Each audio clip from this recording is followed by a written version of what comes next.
Welcome to the Tech Egg. Don't get scrambled. Enjoy the video. You start by opening Google or the Lens app. Tap the Lens icon and grant camera and screen capture access. Once done, choose Screen Lens mode to analyze what's on your display.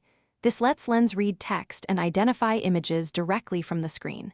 Make sure to close overlays or dark themes that block content. If you need higher accuracy, increase screen brightness and zoom so Lens can pick up fine details. Now, position the phone so the on-screen element fills the frame and proceed to capture.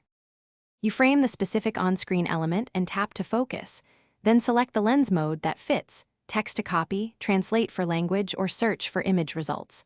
Once focused, crop the area so Lens ignores unwanted parts. This improves accuracy.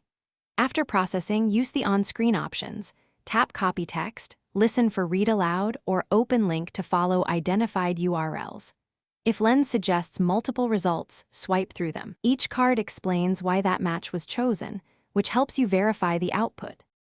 You finish by saving or sharing the result. Tap Copy to Clipboard, save to Google Keep, or export the image to Photos, then share via messaging or email. If you need editable text, paste into Notes or a document and proofread for OCR errors. If Lens misreads content, make sure the screen is bright, eliminate reflections, and crop tightly. Also update the app and toggle permissions. As a quick fix, restart the app or device. That often clears temporary capture or permission glitches. Thanks for watching. Consider subscribing if I helped unscramble your problems.